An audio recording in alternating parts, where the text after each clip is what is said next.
Well, I think it's finally time to admit I was wrong. Hey, what's up guys, Joe here, and the Nintendo Switch was probably one of the biggest surprises for me in 2017. So just over a year later, it's been my primary go-to console for gaming, and I absolutely love it. So just for a little bit of context guys, I'm a casual gamer, so this really just kind of plays right into my wheelhouse. Flashback to about a year ago though, and the announcement of the Switch kind of left me really pissed. I'm one of those people who grew up on Nintendo consoles, and in my day, Nintendo was king. These days, the struggle has kind of been real though, and to be quite honest, I was really hoping for a console that could compete with the likes of the PS4 and the Xbox One. And what I've come to realize more than ever is that Nintendo's strength is their first-party titles. But this is something Nintendo's already known, and releasing the Switch with Breath of the Wild was an absolute stroke of genius.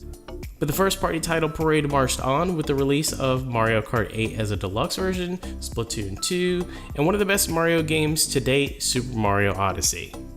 Not only did they kill it in year one with timely launches of first-party titles, but they delivered on some third-party games that actually made some pretty decent ports. Now you have games like Doom, Skyrim, LA Noire, The Binding of Isaac Afterbirth, and others that played surprisingly well on the Switch, but also brought something brand new to those titles, which is portability. But for all the good, there is some bad, and when it comes to battery life, you're still pretty limited. Having a charger with you or a power bank on hand is definitely a viable solution, but in most cases will mean spending some extra money for those extra accessories. Speaking of accessories, they can be rather expensive, and for example, if you want to charge your Joy-Cons without them being docked on the console itself, you have to buy a charge grip, and of course that's just more money out of pocket. The lack of virtual consoles is something else that is highly disappointing, and it really just leaves me wondering if Nintendo just doesn't like money. Or maybe they're just waiting for their paid services to launch later this year. Nobody knows, only time will tell. In my eyes, Nintendo is finally back with a console that's worthy of the name. Although I'm not extremely keen on the mobile aspect, I do understand that people still use this as a mobile console, and I think it's fantastic for people to have the option.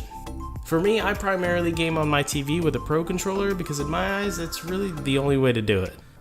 Overall, I've had a really positive experience over the last year, and I really love what Nintendo's doing here, and I really hope they keep those first-party titles rolling out. Okay, well that was just a quick look back at the console that proved me wrong, and I couldn't be more happy that it did. I hope you enjoyed this video, and if you did, go ahead and hit that like button. Also subscribe so you don't miss any of my future videos, and I'll see you next time.